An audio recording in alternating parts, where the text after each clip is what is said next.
Hello and welcome to Media Scholars, the podcast. We're your hosts, Alexa Wooten and Farah Goldstein. On today's episode, we'll be talking about the representation of women in sports broadcast journalism. Now, we are both journalism majors here at the Philip Marrow College of Journalism at the University of Maryland. I'm double majoring in criminology and journalism, and Alexa is majoring directly in sports broadcast journalism. So we're going to give our insights on the scarcity of women seen working in sports broadcasting. Let's get started by just stating the facts. There is a scarcity of women. Sports broadcasting is a male-dominated profession. Alexa, you're right. From the research we gathered, this is true. According to Daniel Paramo, an Evergreen columnist, as of 2017, 90% of editorial roles, 90% of assistant editorial roles, 80% of columnists, 87% of reporters, and 95% of anchors were men. Not to mention, of the 183 sports talk shows, there were only 2 female hosts. I mean, the numbers prove it. The question, though, is why? Why are so many more men working in this industry? See, Tara, there are multiple reasons as to why. But to understand the why, we must look back at the history of the industry first. The industry has always been dominated by men. Sports writer, commentator, and radio host David Zirin explains in The Female Sportscaster, Challenging a Male-Dominated Industry documentary that the world of sports was traditionally thought of as a male-dominated arena, and many thought women were not good enough to be members of the sports world. This idea that women shouldn't be involved in sports was very prevalent, and if they were involved, they were treated as just eye candy, something pretty to look at by the male viewers. It wasn't until the passage of Title IX in 1975 that women saw a door finally open for them. Yeah, so since Title IX got women more involved in sports, this opened the way to more women in sports media? Yes, precisely. Title IX opened the door for women to get involved. Female sports reporters saw that they could become a part of this industry and they wanted to have a role. What followed Title IX was great. There were women who trailblazed for future generations, such as Phyllis George and Leslie Visser, and women began standing up for themselves, causing networks to instill affirmative action programs to get more women involved. The increased involvement of women from the passage of Title IX is amazing, but this glorious pursuit, sadly, is moving forward in a slower pace. There's no longer a full force ahead motion that it used to be. I mean, you're right. We had all this great momentum, but the difference in representation is still so vast. Why? It's because of the negative attitudes from audiences, the discrimination women endure in the newsroom, and the harassment they face all have caused the scarcity of women in the sports broadcast journalism industry to continue. Okay, well, let's dig into this, starting with the negative attitudes. To state it simply, women in the minds of audiences and sports fans do not have a role in sports media. According to Jennifer D. Greer and Amy H. Jones, studies have shown that audiences see women as out of place in the sports domain, as less knowledgeable about sports, and as deficient in reasoning skills.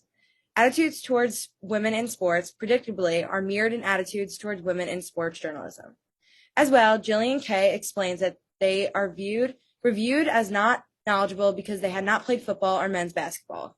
See, that excuse right there, that they don't know the sport because they've never played it, it's a pathetic excuse. I mean, seriously, it's nothing more than unconscious gender bias. Audiences are biased towards men, and that is why this excuse is used. We did a survey to prove just how much of an excuse it really is. Yes, we did in fact do a survey, and we had 42 participants vote on which sportscaster picture they thought was more knowledgeable on men's college basketball. The male sportscaster won with 69% of participants choosing him, while the female sportscaster was only chosen by 31% of the participants. So from the survey, one can conclude that audiences think the male sportscaster knows more about men's college basketball. And I mean, okay, it's fair. It's men's basketball. He's a man, so it should make sense, right?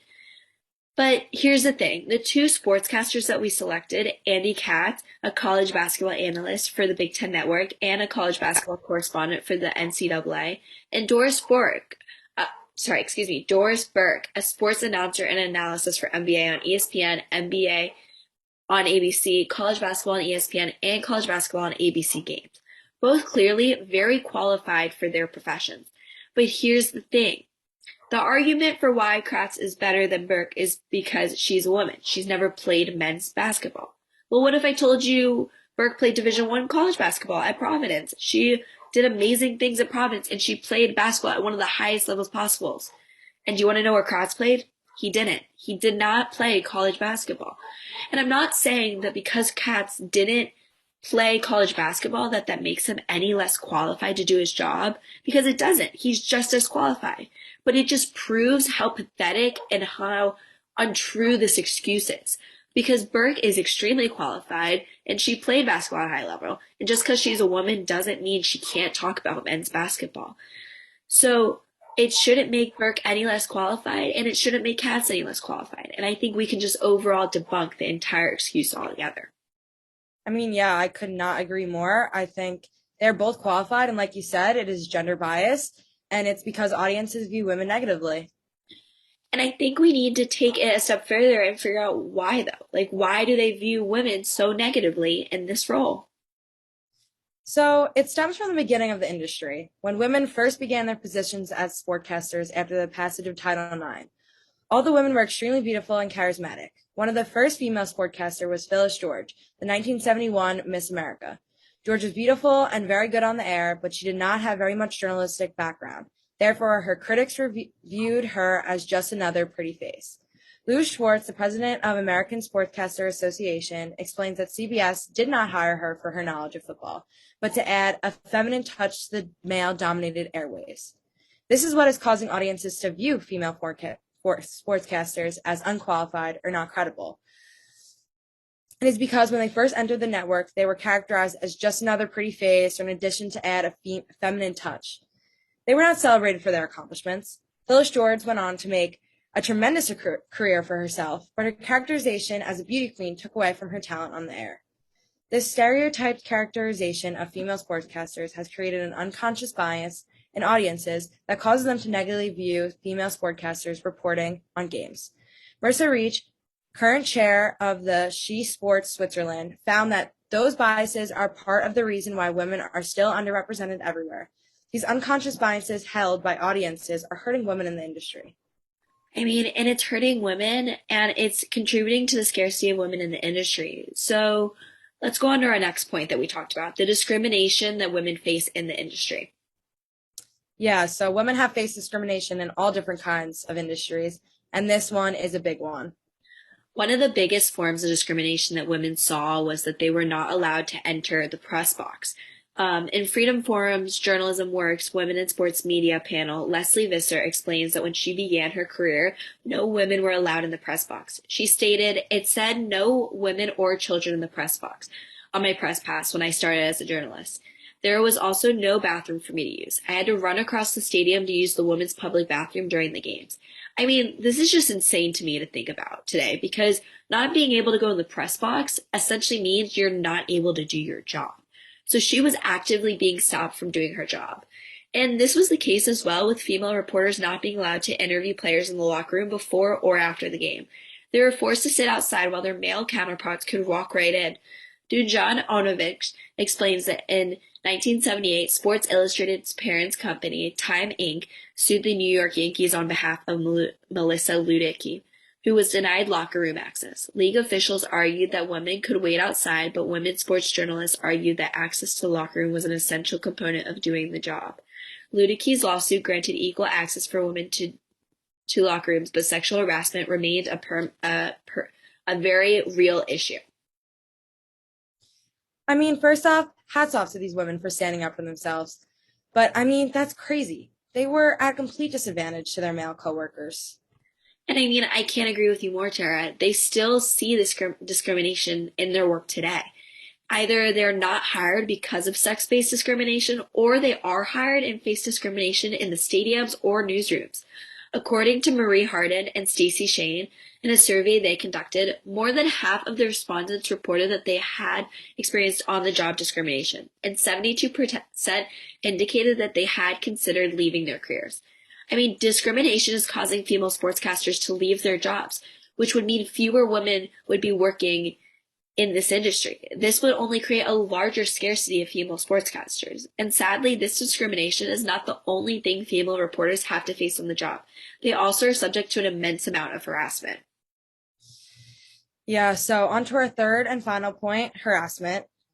Female sports journalists have, since their entry into the industry, faced harassment, which is just terrible. Sarah Ellen Swanson explains how they encountered various levels of treatment when entering the locker room, including physical assault, sexual abuse, and being challenged by athletes in sexually inappropriate ways.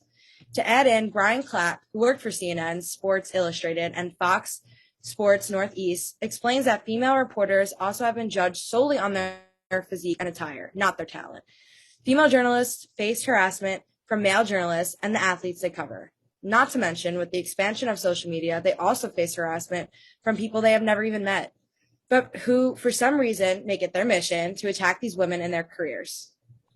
I mean, this harassment is just terrible, and women who have stayed in the industry have just had to deal with it and build up a tolerance to it, which, might I add, should not even be the case, but sadly it is. If they want to do this job, they have to deal with it. But these Tara, are the reasons that there is a scarcity of women in the sports broadcast industry. It's more challenging for women to get involved, and to be quite frank, it's even more challenging to deal with the stuff going on once they are involved. However, myself included, there are women who want to work in this industry, so they fight through it. The thing is, though, unless there's a serious change in attitudes from those working in the industry and those who are fans of the industry, the women are forever going to remain in the minority. Alexa, you're so right. People really need to stand up and fight against the obstacles imposed on female reporters. Female sports journalism, like journalists have in the past, and they were able to break through the barrier. Female students aspiring to be journalists need to have the same mentality. They cannot let these obstacles set them up to make them a failure, bring them down. They need to be determined to succeed no matter what they face. They can't do this on their own, though. Executives in the industry need to continue to push for the acceptance of female sports journalism and journalists so that one day we can see an industry where it is not so surprising to see a woman on the air analyzing and reporting on a sports game. I mean, I couldn't have said it better myself. Well, that's all the time we have for today, but we hope you enjoyed Media Scholars, the podcast. Until next time.